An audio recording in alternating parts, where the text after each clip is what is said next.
தமிழக பாரதிய ஜனதா கட்சியின் சார்பில் மட்டுமல்லாமல் தமிழக மக்கள் சார்பாக நாம் எல்லோரின் சார்பாக மூன்றாவது முறையாக பாரத தேசத்தை வலிமையாக வழிநடத்தி கொண்டிருக்கும் பாரத பிரதமருக்கு நமது பிறந்த நாள் வாழ்த்துக்களை நாம் தெரிவித்துக் கொள்வோம். அதேபோல 100 நாட்களை கடந்து சிறப்பான ஒரு ஆட்சியை நடத்தி கொண்டிருப்பதால் 100வது நாளையும் கொண்டாடுவதற்கு வாழ்த்துக்களை தெரிவித்துக் கொண்டிருப்போம். அதேபோல நாம் இன்று எங்களது உறுப்பினர் சேர்க்கையை நாங்கள் தீவிரப்படுத்தி இருக்கிறோம். அதற்காக அண்ணன் ராஜா அவர்கள் சொன்னதைப் போல மரியாதைக்குரிய பாரத பிரதமரின் 74வது பிறந்த நாளை முன்னிட்டு ஒவ்வொரு நிர்வாகியும் தொண்டர்களும் 74 உறுப்பினர்களை சேர்க்கும் பணியில் முனைப்புடன் ஈடுபட்டு இருக்கிறோம். அது மட்டுமல்ல, இன்றிலிருந்து தொடங்கி மரியாதைக்குரிய பாரத பிரதமர் அவர்களின் பிறந்த நாளை தொடங்கி மரியாதைக்குரிய மகாத்மா காந்திஜியின் பிறந்த நாள் வரைக்கும் சேவை வாரமாக தினங்களாக கொண்டாட இருக்கிறோம். ஆக அதற்கும் சேவை நிகழ்ச்சிகள் நடைபெற்று வருகிறது. ஆக இத்தனை நல்லவற்றிற்கும் எங்களது வாழ்த்துக்களையும் வணக்கங்களையும் நாங்கள் பகிர்ந்து கொள்கிறோம். இந்த 100 நாள் என்பது இதுவரைக்கும் பாரத தேசத்தில் ஆட்சி செய்து கொண்டிருந்த எந்த பிரதமரும் செய்யாத ஒரு சாதனையை பாரத பிரதமர் செய்திருக்கிறார். 100 நாட்கள்ல 15 லட்சம் கோடி ரூபாய்க்கு நலத்திட்டங்கள் ஆரம்பிக்கப்பட்டிருக்கிறது. அதுல 3 லட்சம் கோடி அடிப்படை கட்டமைப்பிற்கு மட்டுமே 25,000 கிராமங்கள் இப்பொழுது இணைக்கப்பட இருக்கிறது. இதுவரைக்கும் அன்ரீச்டு வில்லேஜஸ், சென்று அடைய முடியாத கிராமங்கள் 25,000 கிராமங்களை இன்று அடைய இருக்கிறோம். அடிப்படை கட்டமைப்பு என்பது ஒரு தேசத்திற்கு மிக முக்கியமானது. அதற்காக மிக அதிகமாக 3 லட்சம் கோடி ரூபாய் செலவழிக்கப்பட்டு கொண்டிருக்கிறது. எல்லாவற்றிற்கும் மேலாக நேற்றைய தினம் நமது தூத்துக்குடி வ.உ. சிதம்பரனார் துறைமுகத்திற்கு சரக்கு பெட்டகம், சரக்கு துறைமுகம் 473 கோடி ரூபாயில் ஏறக்குறைய 7,000 கோடி ஒட்டுமொத்த முதலீட்டில் ஆரம்பிக்கப்பட்டிருக்கிறது. தமிழ்நாட்டிற்கு நமது பாரத பிரதமர் அவர்கள் அதை அளித்தார்கள். ஆனா இதுல ஒன்னே ஒண்ணு என்னன்னா, மத்திய அரசு பாராபட்சம் காண்பிக்கிறது என்று சொல்லுகின்ற தமிழக அரசு உலக தரம் வாய்ந்த துறைமுகமாக நமது தூத்துக்குடி துறைமுகத்தை உயர்த்தி அதன் மூலம் இந்திய பொருளாதார வளர்ச்சியில் தூத்துக்குடி துறைமுகம் ஒரு மிகப்பெரிய பங்காற்றும் என்பதை பாரத பிரதமர் சொல்லி இந்த 5 டிரில்லியன் எக்கானமியை நாம் அடையும் பொழுது அதில் தூத்துக்குடி துறைமுகத்தின் பங்கும் இருக்கும், அதில் தமிழகத்தின் பங்கும் இருக்கும் என்று இவ்வளவு தெளிவாக சொன்ன பின்பும் அதில் தமிழக முதலமைச்சரோ அங்கே உள்ள பாராளுமன்ற உறுப்பினர் கனிமொழி கூட தனது ட்விட்டர் பதிவில் பாரத பிரதமருக்கு ஒரு நன்றியை அவர் தெரிவிக்கவில்லை.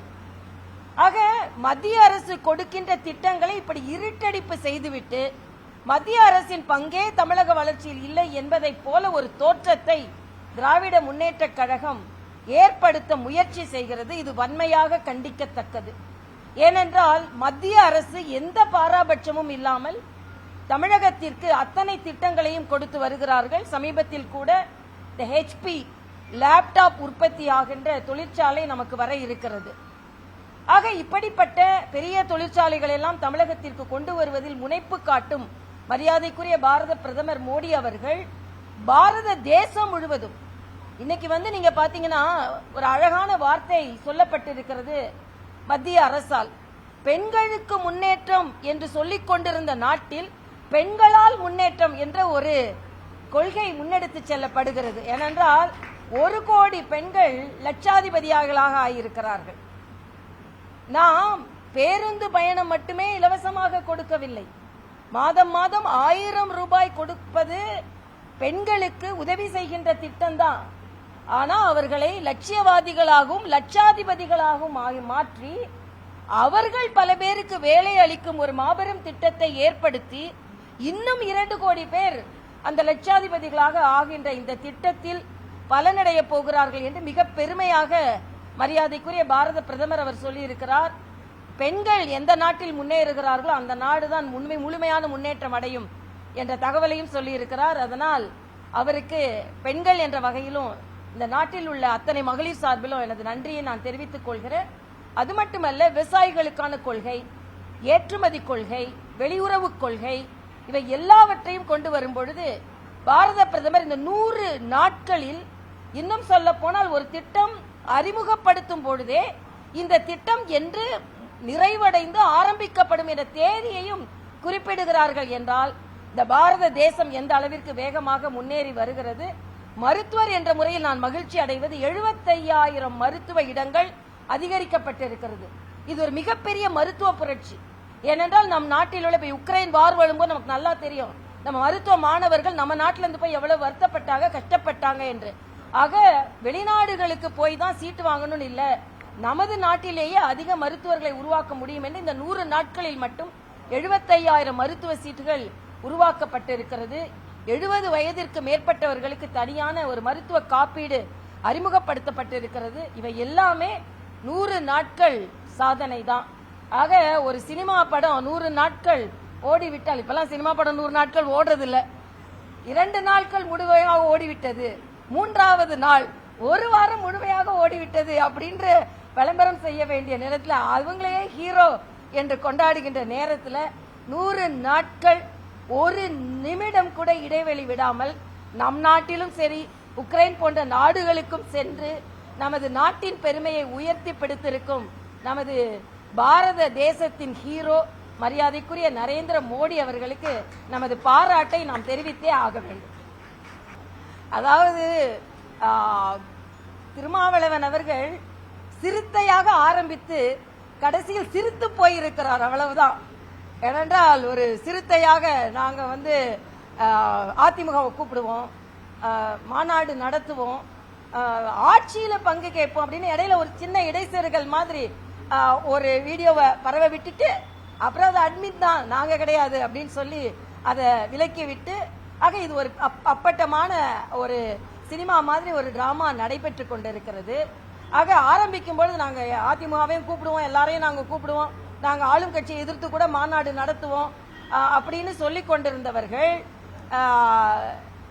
அண்ணன் ஸ்டாலின் தலைவர் திருமாவளவன் அவர்கள் அண்ணன் ஸ்டாலினை பார்த்துவிட்டு வந்த உடனேயே சிரித்து போய்விட்டார்கள் என. ஆக ஆரம்பமான மாநாடு அண்ணன் ஸ்டாலினை பார்க்கும்போது, முதலமைச்சர் ஸ்டாலினை பார்க்கும்போது சிரித்து போய், அதற்கு பின்பு மாநாடு நடைபெறும் பொழுது எந்த நிலையில் இது வரும்னு எனக்கு தெரியாது. நான் கேட்கிறேன், திராவிட முன்னேற்ற கழகத்தையும் மேடையில் வைத்துக் கொண்டு மதுவிலக்கை எப்படி பேச போகிறீர்கள்? என்ன கண்டனத்தை நீங்கள் தெரிவிக்க போகிறீர்கள்? அது மட்டும் இல்ல, இன்னைக்கு திராவிட முன்னேற்ற கழகம் ஒரு மாநாட்டில் கலந்து கொள்வது என்றால், நான் ஒரு சின்ன கவிதை படித்தேன். அதாவது மரம் வெட்டும் கோடாரிகள் எல்லாம் மரம் வெட்ட வேண்டாம் என்ற மாநாட்டில் கலந்து கொண்டனவாம். இது ஒரு புது கவிதை நான் வரும்போது படித்தேன். அதே மாதிரி இன்னைக்கு நீங்க என்ன அதே மாதிரி இன்னைக்கு மது விலக்கு வேண்டும் என்று இன்னைக்கு ஒரு தமிழ் பத்திரிகையில ஒரு அழகான ஒரு கார்ட்டூன் படிச்சேன். இந்த மது விலக்கு மாநாட்டுக்கு ஸ்பான்சர் யாருன்னா டாஸ்மாக் காரங்க தான் ஸ்பான்சர்ஸ்.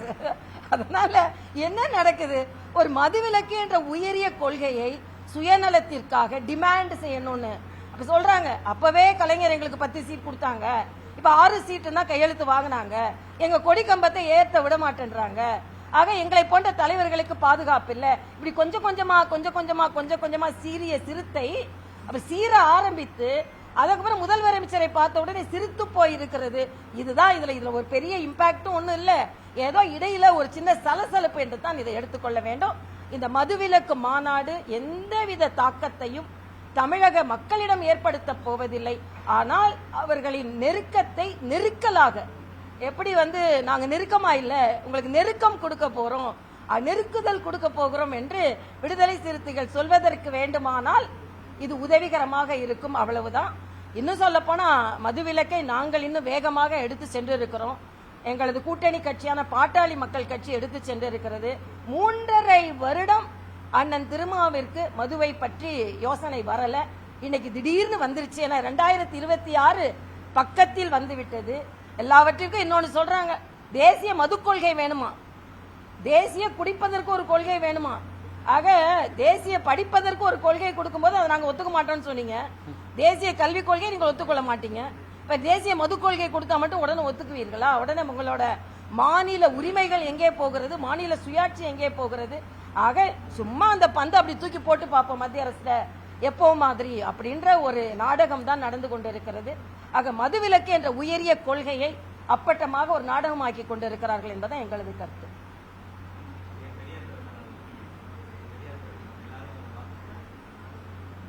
நாங்க யாருக்குமே வாழ்த்து சொல்ல, இப்ப நான் அண்ணன் ஸ்டாலின் மாதிரி இல்ல, விநாயகர் சதுர்த்திக்கு வாழ்த்து சொல்ல மாட்டேன். இல்ல பெரியார் கொள்கைக்கு நாங்கள் எதிராக இருந்தாலும் தம்பி கருப்பு சட்டை போட்டு நீங்கள் கேட்பதெல்லாம் நாங்கள் காவி கொடியை ஏந்துபவர்கள் வாழ்த்து சொல்வதில் தவறில்லை. அதனால் கருப்பு சட்டை போட்டிருப்பவர்கள் அவர்களுக்கும் காவிகளின் வாழ்த்துகள்னு சொல்றேன், ஒன்றும் பிரச்சனை இல்லை.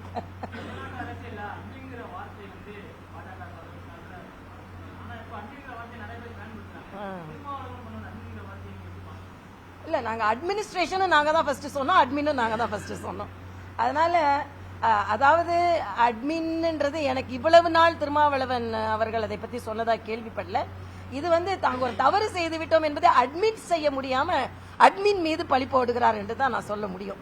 ஏனென்றால் அது பரவலாகி கரோனாவோட மிகப்பெரிய வைரஸ் ஆகி எல்லா இடத்துலயும் போய் அது குறிப்பா திராவிட முன்னேற்ற கழக டெஸ்க்ல போய் உட்கார்ந்து ஆட்சியில பங்கு கேட்கிறாங்களா அப்படின்னு கேட்கிற அளவுக்கு ஒரு தாக்கத்தை ஏற்படுத்தணும்னு நம்ம நினைச்சது போய் குத்திருச்சுப்பா, இனிமே நம்ம எடுத்துருவோம், அட்மின் பேரை சொல்லிடுவோம் அப்படின்னு ஒரு நாடகம் தான். அதைத்தான் நான் பாக்கிறேன்.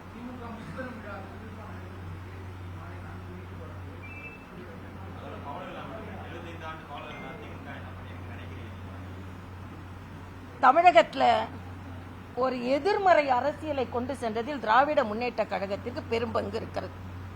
பொய்யையே அரசியலாக கொண்டவர்கள் 3 படி கொடுக்கறேன்னு சொல்லிட்டு எத்தனை படி கொடுத்தாங்கன்னு தெரியும், எங்க கொடுத்தாங்கன்னு தெரியும்.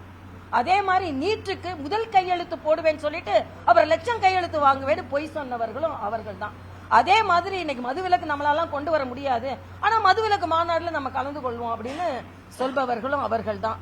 ஒரு எதிர்மறை அரசியலை தமிழகத்தில் நிலைநிறுத்தியவர்கள் 1967 எந்த காங்கிரசுக்கு இறுதி யாத்திரை நடத்தினாங்களோ அந்த காங்கிரஸையும் தோல்ல சுமந்து கொண்டு அரசியல் நடத்துகின்ற ஒரு சாதுரியமும் அவர்களிடம் இருக்கிறது என்பதையும் தெரிவித்து, எந்த எமர்ஜென்சிக்கு எதிராக சிறையில் இருந்தார்களோ அந்த எமர்ஜென்சி கொண்டு போவர்களையும் கைகளை இறுக பிடித்துக் கொண்டு அரசியல் செய்கிறார்கள் என்பதையும் இங்கே சொல்லித்தான் ஆக வேண்டும்.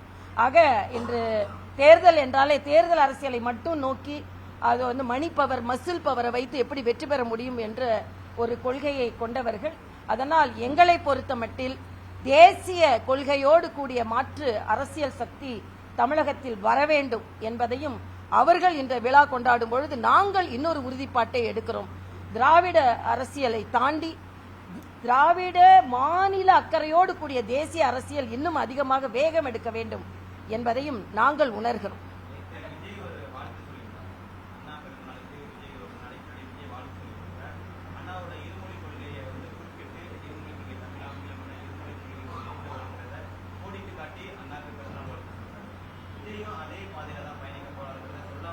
நான் தெலுங்கானா மாநிலத்துல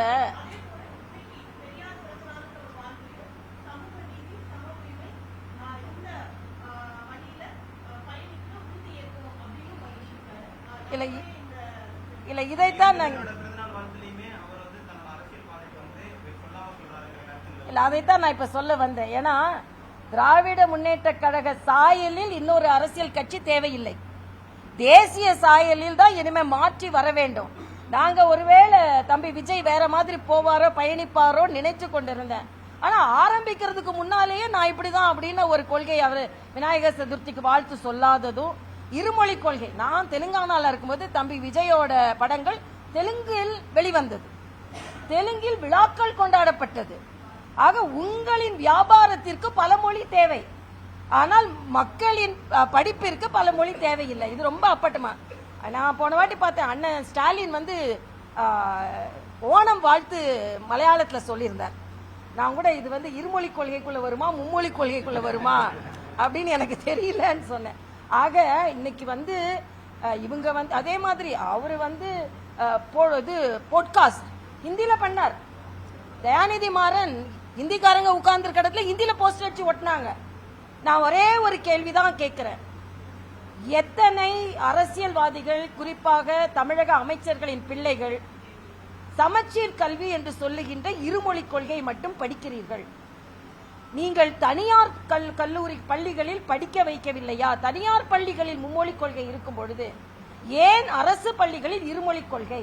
நீங்க பாத்தீங்கன்னா புதுச்சேரியில எல்லா பள்ளிகளையும் சிபிஎஸ்இ ஆக்கியிருக்கோம்.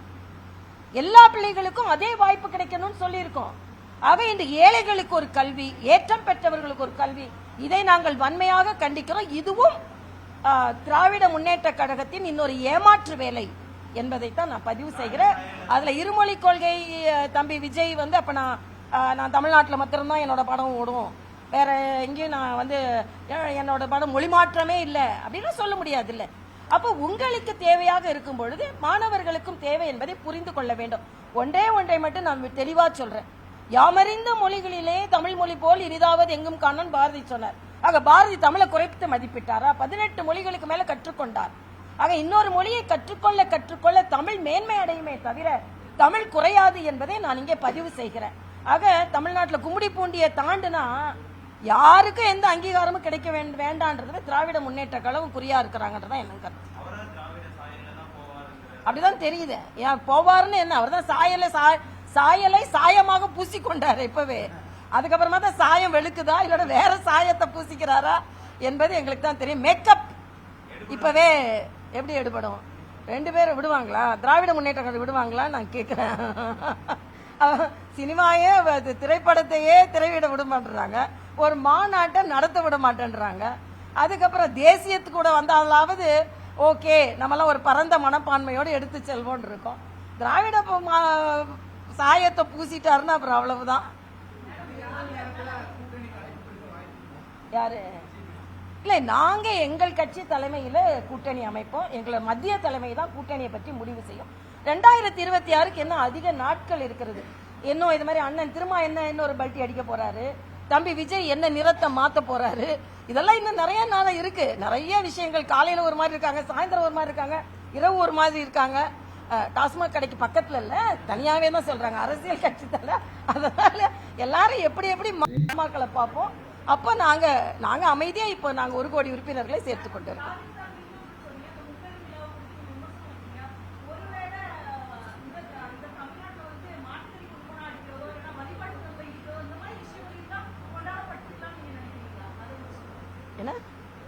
இல்ல, நாங்க எப்பவுமே எதிர்மறை அரசியல்ல எங்களுக்கு விருப்பம் கிடையாது, நேர்மறை அரசியல்ல தான் எங்களுக்கு விருப்பம். ஆனால் நாங்க நேர்மறை அரசியல் தான் நாங்க செய்கிறோம். கட்சி ரீதியாக நாங்க நேர்மறை அரசியலை தான் செய்கிறோம்.